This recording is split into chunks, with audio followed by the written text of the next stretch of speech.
Good evening po sa bawat isa. Happy New Year everyone. Salamat sa Panginoon sa opportunity na ngayong bagong taon ay makapagbahagi po muli sa inyo ng mabuting balita ng Panginoon.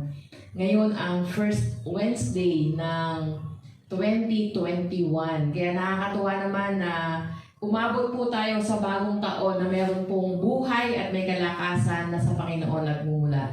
So tumalon na po tayo mula sa year 2020 patungong year 2021. At naniniwala po ako na ang taong ito ay may magandang bagay na idudulot sa bawat isa sa atin, lalo't alam natin na ang Panginoon ay hindi nagbabago noon, ngayon, magpakailanman. Sabi nga po sa devotion po natin kahapon, sa Revelation chapter 21 verse 5, Behold, I make all things new. Bagong bagay daw po ang gagawin ng Panginoon. At naniniwala po tayo na ngayong bagong taong ito, may mga bagong bagay na gagawin ng Panginoon, mga bagong bagay na sisibol. Whenever a year passes, time passes. Sa tuwing lumilipas po yung panahon, lumilipas ang isang taon, lumilipas din po ang panahon. Kaya po kinakailangan makita natin kung gaano ba kahalaga ang bawat araw na dumarating sa buhay po natin. Kaya sa gabing ito, hayaan niyo pong dalhin ko kayo sa mensahe mula sa salita ng Diyos at ito'y ipagkatiwala natin sa Panginoon. Tayo po'y manalangin. Dakilang Diyos, marami pong salamat sa gabing ito na binigyan niyo po kami ng opportunity na sa bagong taon ay makapakinig pa rin kami ng inyong mabuting balita. Ipahitulot niyo nawa na patuloy po namin maranasan sa aming kalagitnaan ang espiritu ng karunungan at ang tunay na kapahayagan upang makilala ka namin ng lubusan at maunawaan po namin ang pag-asa na nakalaan sa bawat isa sa amin na sumasampalataya sa iyo, lalo ngayong humaharap po kami sa panibagong taon ng buhay po namin. Marami pong salamat sa iyo po na pinagkakatiwala ang gabi ito sa pangalan ni Jesus. Amen. Sabi ko nga po kanina, sa tuwing lumilipas po ang isang taon, lumilipas din naman ang panahon. Sabi ko parang awit yun, no? Lumilipas ang panahon. So, laging may lumilipas. At sa bawat bagong taon, ito po ay nagbibigay sa atin ng bagong opportunity, bagong pagkakataon upang tukuyin po natin sa ating mga sarili kung ano po ba yung mga priorities po natin. Marami tayong mga ginagawa sa buhay na akala natin minsan ito yung urgent. Kailangan magawa ko to. Pero ang tanong, importante po ba talaga? So ngayong bagong taong ito, bigyan po natin ng pagkakataon yung ating mga sarili na tukuyin ano ba yung priorities ko? Ano ba talaga yung mga bagay na dapat kong unahin? Ganon din, kinakailangan matukoy din po natin what is our purpose? O ano po ba yung layunin natin? Nagagawa pa po ba natin ang layunin natin kung bakit tayo ay nabubuhay? O ang ginagawa na lang natin para mabuhay? Hindi, kahit na anong mangyari, basta matapos ang isang araw, okay na.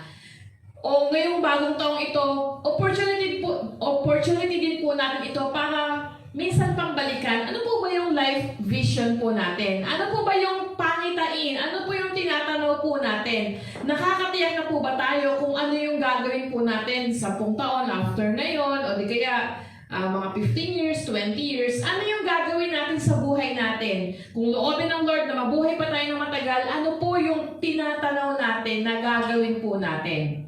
Marami rin pong mga tao na sa kanilang taon, hindi na nila napapansin na yung mga ginagawa po nila, hindi naman talaga makabuluhan. So kinakailangan ma-establish po natin sa sarili po natin, ano ba yung mga mga goals natin, mga tinatanaw po natin na magdadala sa atin upang tuparin yung purpose ng buhay po natin. Naniniwala po ako, kagaya ng sinasabi ng Biblia, ang bawat isa ay pinanganak sa mundong ito, may layunin ang Diyos. Meron pong layunin ng ating Panginoon, bakit po tayo nasa mundong ito? At bakit nakasama ka pa sa lumipat mula sa 2020 patungong 2021 dahil naniniwala po ako na may layunin pa ang buhay mo. Marami po sanang gusto pang maabot ang 2021 pero hindi na po niloob ng Panginoon dahil sila ay namatay na at sumakabilang buhay. Pero meron naman na gusto nang wakasan yung kanilang 2020 dahil sa dami ng hapon nang nangyari, sa dami ng naranasan ng bansa, sa dami ng hirap na nangyari noong nakaraang taon.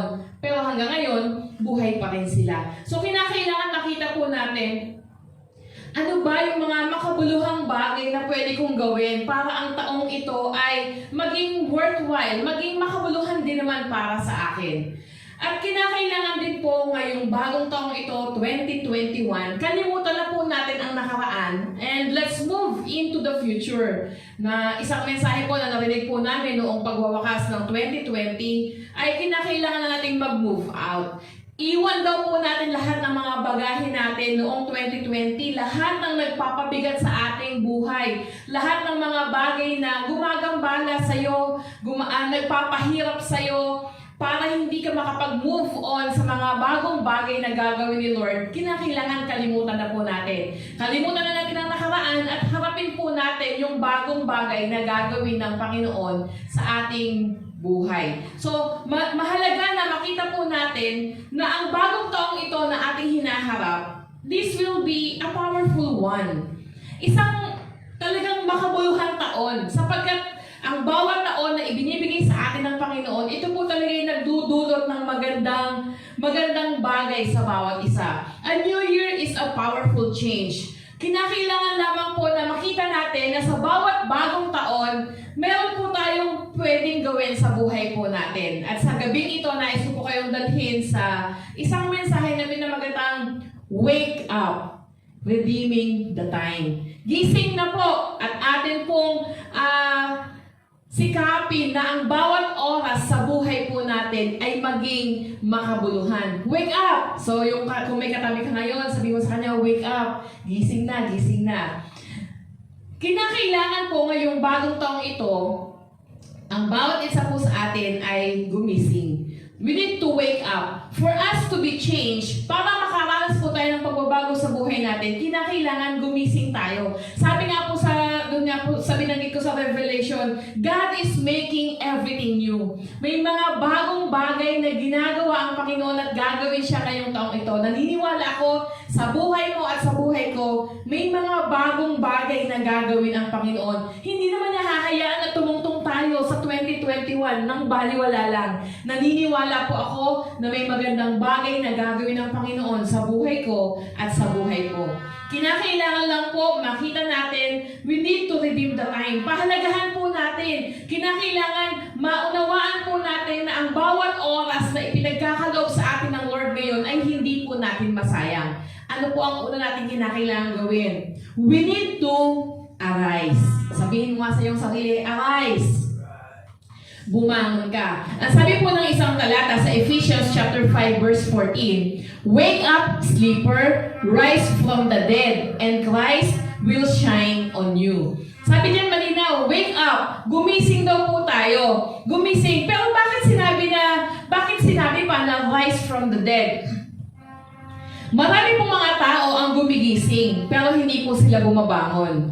Pansinin niyo po yung mga taong tulog, pag ginigising niyo po sila, gigising naman pero ang totoo, maliban na tumayo siya sa kanyang pagkakahiga, hindi pa talaga siya totally gumigising. So kinakailangan, we need to arise. We need to get ourselves up. Kinakailangan tumayo po tayo. Walang sino man na makakapagbago ng ating buhay, ng ating kondisyon, maliban na tayo yung magsimula. We need to initiate the action. So kung nais natin ngayong bagong taon na may bagong gagawin ng Panginoon, gumising ka at bumangon. Uulitin ko, gumising ka at bumangon.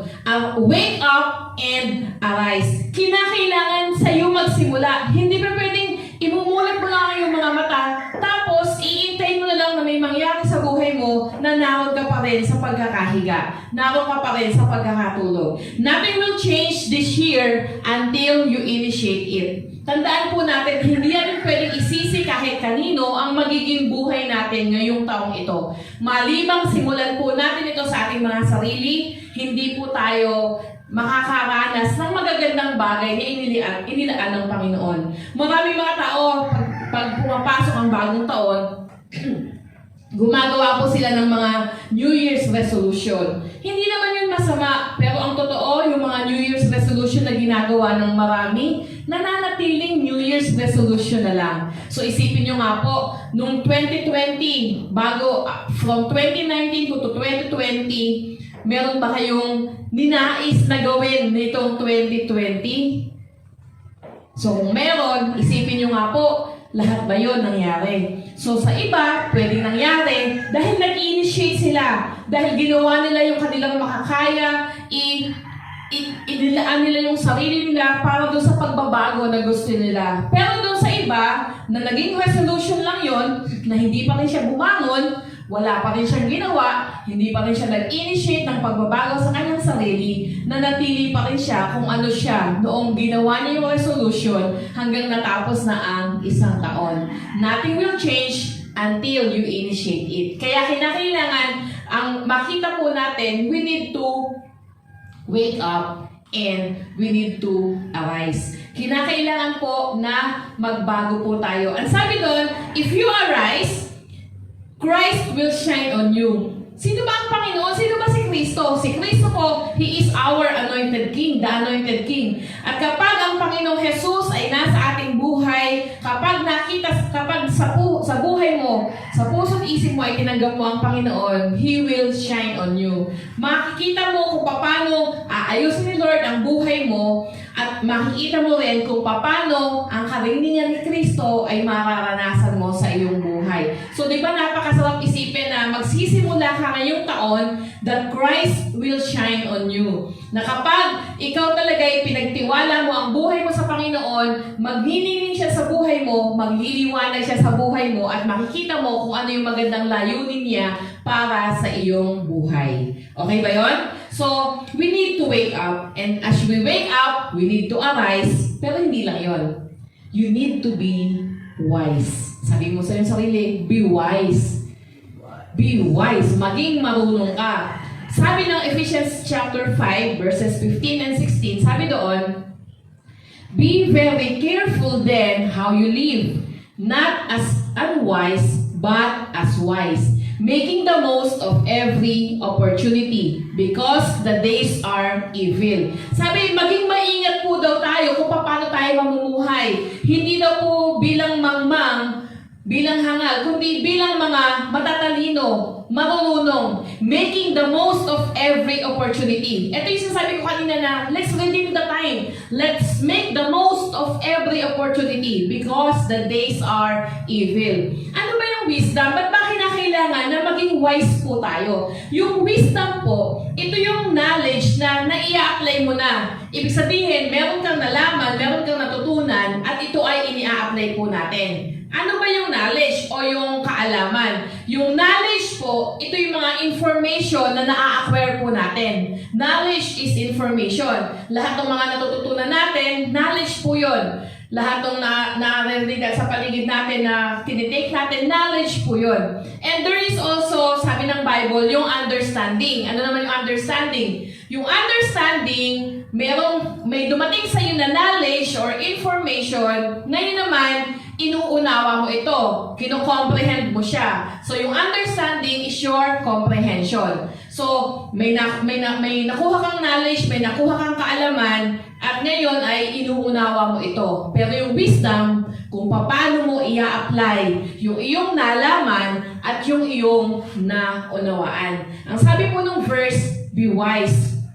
Kinakailangan po maging matalino po tayo. Kinakailangan yung natutunan na po natin, nakita na po natin noong 2020, kung alam mong makakatulong sa buhay mo yun, then ipagpatuloy mo. Pero kung alam mo naman na hindi yun makakatulong sa'yo, kinakailangan maging wise enough ka ngayon na hindi mo na ito uulitin. Wisdom is knowledge applied. Kinakailangan mai-apply natin sa buhay po natin. Tayo po na nakikinig ng salita ng Diyos, nagbabasa ng Biblia, marami na po tayong natututunan. Marami po tayong naririnig. Marami tayong kaalaman na nalalaman dahil nga po sa ganitong mga paraan. Kung dati nga sa social media, hindi masyadong nababanggit ang salita ng Diyos, pero ngayon, kahit saan ka pumunta, kahit saang site ka na magpunta, marami na po tayong mapapanood. Pero ang tanong, paano natin ito ini-apply or ipinapamuhay sa ating mga sarili? Tandaan po natin, pag may wisdom ka galing sa Lord, si Lord ang bahalang mag-provide ng lahat para sa iyo.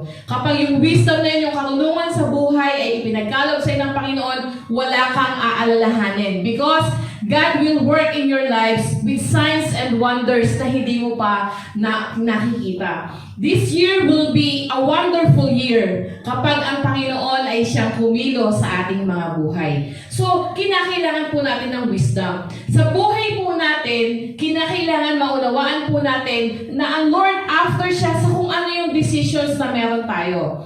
God, concerned po siya sa mga decisions natin, sa mga desires po natin. Minsan ang pinag-pray natin lagi, Lord, i-provide mo nga po yung lahat ng pangangailangan ko. I-provide mo nga po ito kasi ito yung nakikita ko na mainam. Pero alam niyo po ba, kapag nakita ni Lord yung desire mo, kapag nakita ni Lord yung decision mo, pag nakita ni Lord yung passion mo, magugulat ka na lang kung paano ka ipoprovide ng Panginoon. God doesn't give us kung ano lang yung interesado tayo. Pero ibinibigay sa atin ni Lord kung ano yung passionate tayo. So be wise.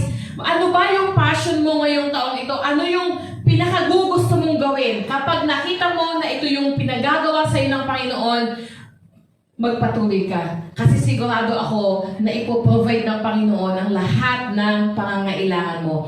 God is after the person wise enough na yung kanyang natutunan mula sa salita ng Diyos, na narinig mula sa salita ng Diyos ay kanyang ipinapamuhay. At kapag nangyari yon, yung faith natin lalago. At kapag yung faith natin ay lumalago, ina-attract po nito ang ating Diyos into action. Ibig sabihin, namumove talaga si Lord to action. Namumove si Lord para gawin niya kung ano yung nararapat para sa iyo. Kaya kinakailangan maging matalino po tayo. Unahin po natin ang Panginoon. Alam niyo po, para sa ilan, parang ano ba naman kayo, wala na kayong ginawa, kundi si Lord, si Lord, si Lord. Hindi naman ganun. Gusto lang nating maunawaan ng bawat isa na kapag inuna po natin ang Panginoon sa ating mga buhay, kapag kinilala natin na siya ang Panginoon, meaning siya ang masusunod sa lahat ng aspeto ng buhay po natin, siya yung bahalang magkaloob ng lahat ng pangangailangan po natin. Wala tayong dapat alalahanin sapagkat hindi po tayo iiwanan ni pababayaan ng Panginoon. So this year, you need to arise, you need to be wise. At panghuli, you need to understand the will of God. Understand the will of God. Minsan may makikita kang mga pagkakataon, sitwasyon na parang pare-parehas. Parang magkakamukha, kagaya po ng nasa larawan. Pero merong isa doon na nagmumukod tangi, ito pala ang kalooban ng Panginoon. We need to understand. Kinakailangan po, sa buhay po natin ngayon, magsisimula po tayo ng panibagong taon, simulan po natin na maunawaan po natin kung ano ang kalooban ng Panginoon sa atin pong buhay. Paano ko ba malalaman ang kalooban ng Panginoon? Malalaman po natin ang kalooban ng Panginoon kung atin pong nauunawaan ang kanyang salita. So we need to understand the will of God. Sabi ng verse sa Ephesians 5:17, do not be foolish, but understand what the Lord's will is. Huwag daw po tayong maging mangmang, maging hangal, kundi unawain daw po natin kung ano ang kalooban ng Panginoon. Sino ba yung mga taong hangal o mga taong mangmang? Sila po yung mga tao na nakakuha po sila ng kaalaman pero hindi ito ina-apply sa kanila pong mga buhay. The will of God, ito po yung mahalaga na maunawaan po natin because it will tell you where to go. Kapag alam mo kung ano ang kalooban ng Diyos, malalaman mo kung saan ka pupunta. At malalaman mo kung sino ba yung mga taong dapat kasama mo. Ito bang mga taong nasa kasama ko ngayon? Sila ba yung makakatulong sa journey ko para makakarating ako sa kalooban ng Panginoon para sa akin? O ito bang mga company na kinabibilangan ko ngayon magiging hindrance, magiging hadlang para hindi ako makarating sa kalooban ng Panginoon para sa akin? Kinakailangan po maunawaan natin what is the will of God in our life. Kasi kapag alam mo yung will ng Lord sa buhay mo ngayong 2021, i-dictate dito kung ano yung magiging kilos mo at kung sino yung mga taong makakasama mo. If you take anything that gets you out of the focus, sigurado po na masisira ang oras po natin. Sigurado po na yung time na ibinigay na naman sa atin ni Lord ngayong 2021, masasayang na naman ito. Kaya po kinakailangan, matutunan po natin, any habit that controls our life, ito yung nagko-consume sa oras po natin. Time stealer ang tawag po doon. Anything that is habitual, paulit-ulit natin na ginagawa na hindi naman po nakakatulong para mag-add ng value sa buhay natin. Paulit-ulit natin ginagawa na hindi naman po nakakatulong para ma-attain po natin yung purpose ni Lord. Bakit po tayo nabubuhay sa mundo ito? All of those are time stealer. Kapag unti-unting nanakaw na yung oras mo, magugulat ka na tapos na pala yung maghapon na wala kang nagawa. For example, worrying. Wala ka nang ginawa kundi mag-alala. Mula pagising mo hanggang bago ka matulog, wala kang ginawa kundi mag-alala. Inaalala mo kung paano ka mabubuhay, kung paano mapapalaki ang iyong mga anak, kung paano ka makakapagbayad ng bills, kung paano maaayos yung mga relationships, at kung lahat ng papaano at papaano. Hanggang natapos na yung maghapon, wala kang ibang nagawa kundi mag-worry. So, na-still na yung maghapon mo, hindi na naging makabuluhan. Then the next day, gano'n na naman ang gagawin mo. So ano pa, for example, yung social media. Social media is not bad. FB is not bad. Twitter, IG, hindi naman po masama ang mga bagay na to. In fact, nakakatulong po ang technology para mas ma-explore po natin ang mundo. Ma-explore natin yung buhay. Ma-express din natin ang ating mga sarili. Pero kung ikaw ay nakakulong na, wala ka na yung pagising mo, ito na yung ginagawa mo, tapos hanggang hindi ka na nakakagawa ng mga bagay na worthwhile para sa maghapon,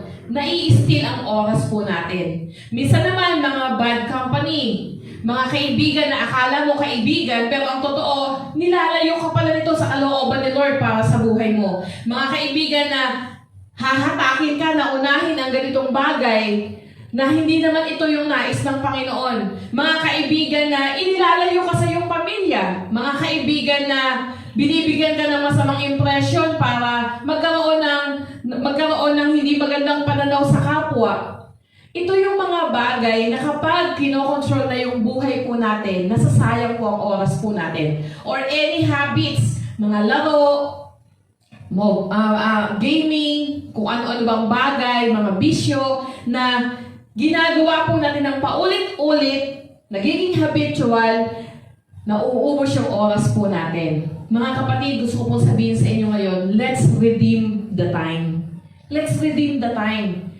Hayaan po natin na yung oras po natin maging makabuluhan. Yung oras po natin, yung isang taon ng 2020, yung nangyari, sinisisi ng marami si COVID. Si COVID ang dahilan kung bakit na-stop ang lahat, nawala ng trabaho ang marami, nawala ng pakikipagkapwa-tao ang marami. Marami ang nangyari noong 2020. Pero alam niyo po ba, pwede pa natin iayos ang lahat. Pwede pa pong maging maganda at makabuluhan ng lahat. Let's repossess the time. Let's redeem the time. Make the most of every opportunity.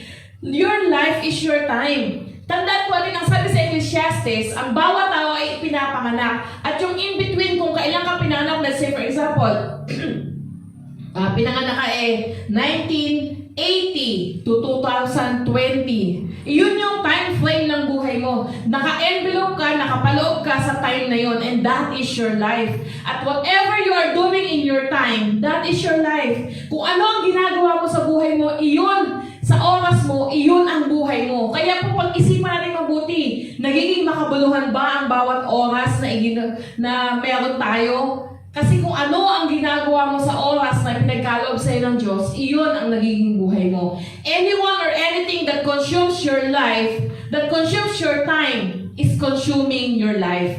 Kaya po, napakaganda nga ng isang naidulog sa atin ng 2020 kasi binigyan tayo ng mas mahabang oras na makapiling ang ating mga pamilya dahil naka-lockdown tayo.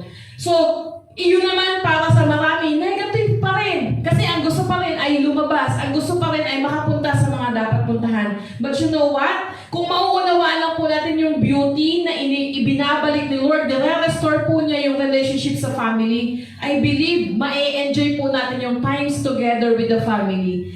So, kinakailangan maunawaan po natin, anuman ang nagko-consume sa oras mo, iyon yung nagiging buhay mo. Kaya nga, kinakailangan i-decide po natin ngayon. Nagsisimula po tayo ng panibagong taon ng buhay po natin. Hindi lang kayo, kahit ako. I need to decide right now, what will control my time? Ano yung magko-control na naman sa oras ko?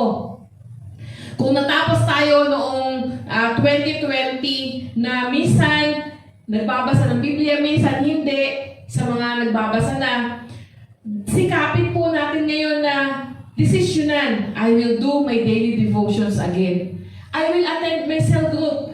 Kahit virtual ito, kahit face-to-face ito, gagawin ko. I will attend church. I will value my family. Kasi ito yung mga bagay na kapag pinag-ukulan ko ng pansin, nagdadagdag ng value sa aking buhay.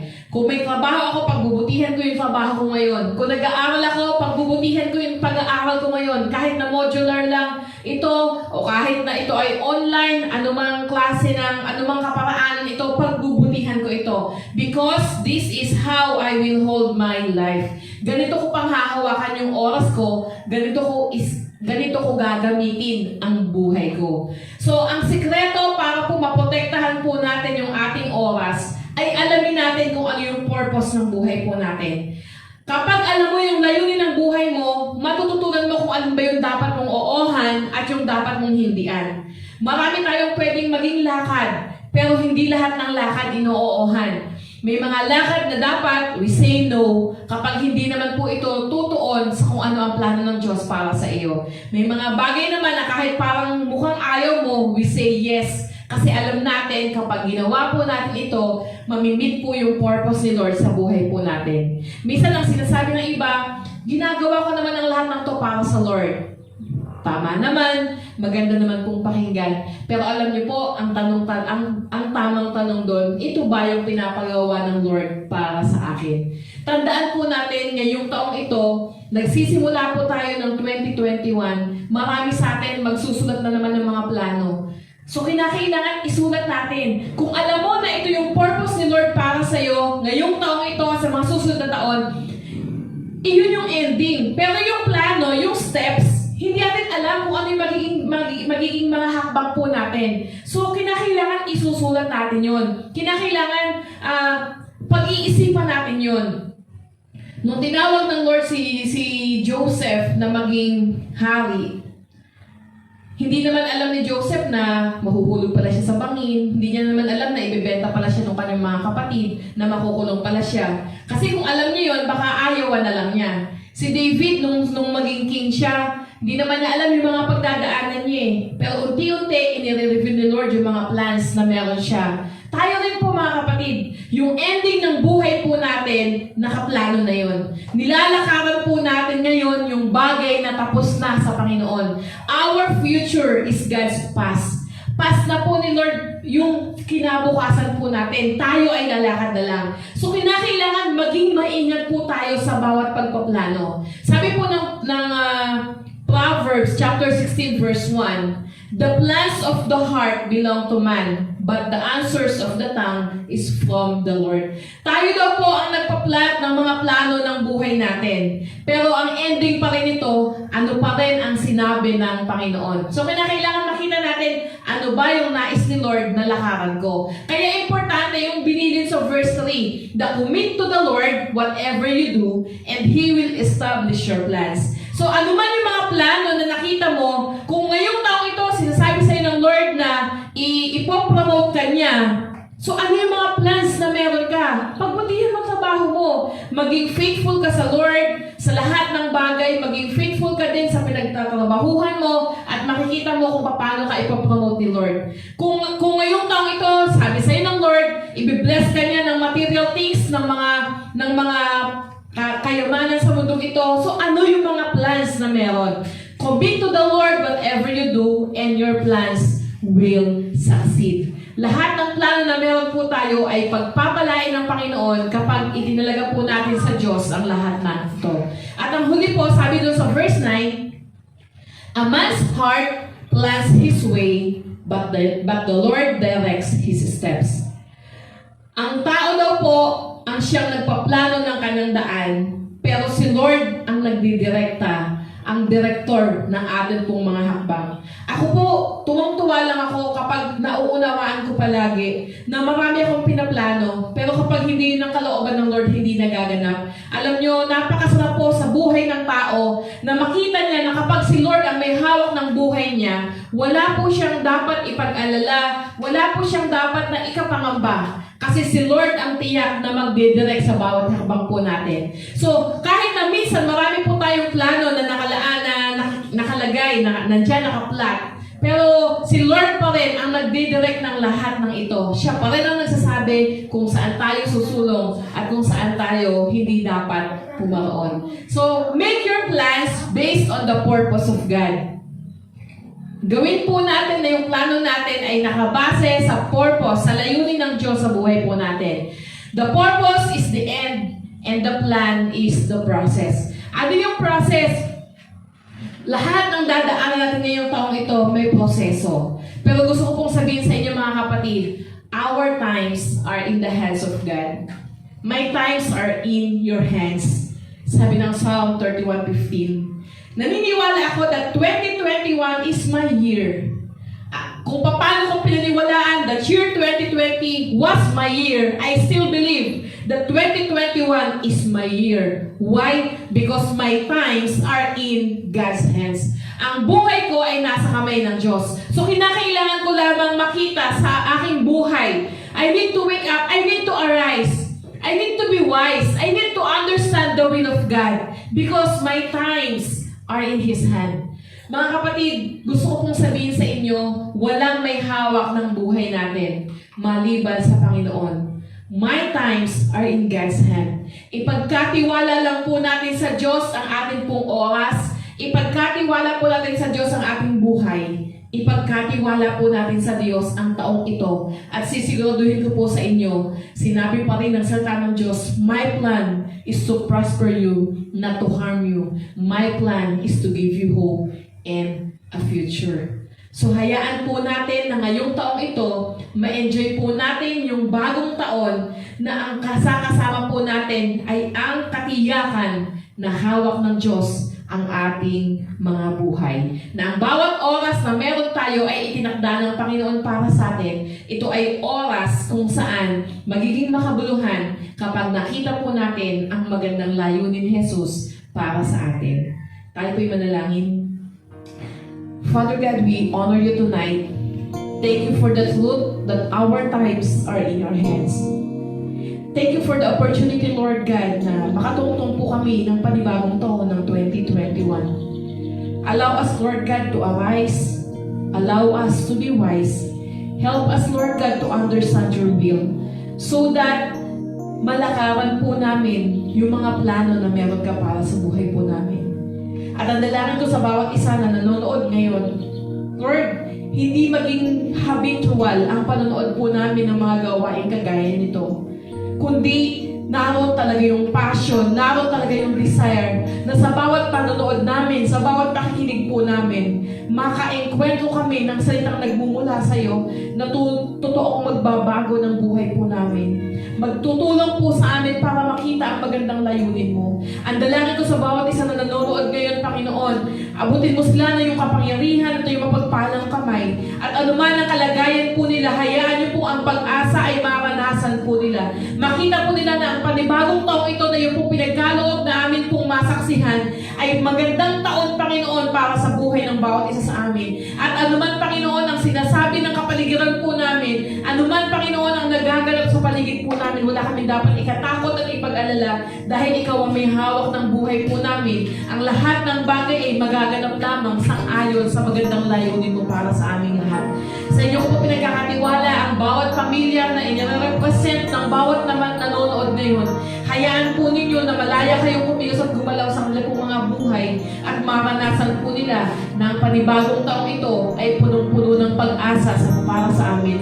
Na ang bagong taong ito ay punong-puno ng opportunities para sa amin. Na ang bagong taong ito, ang hatid, Panginoon, ay magandang buhay para sa aming lahat na naniniwala sa iyo. Purihin ka sa gabi ito. Anuman ang pangangailangan po ng bawat nanonood ngayon, naniniwala po ako na inyong kinakatagpo sang-ayon sa inyong kalooban, sang-ayon sa inyong kapangyarihan, sang-ayon sa inyong kaparaanan. We honor you, we bless you. Thank you for this new year. In Jesus' name this we pray. Amen. Amen. Magandang gabi po sa ating lahat. Huwag natin kalilimutan, our times are in God's hand. Good evening. Shalom.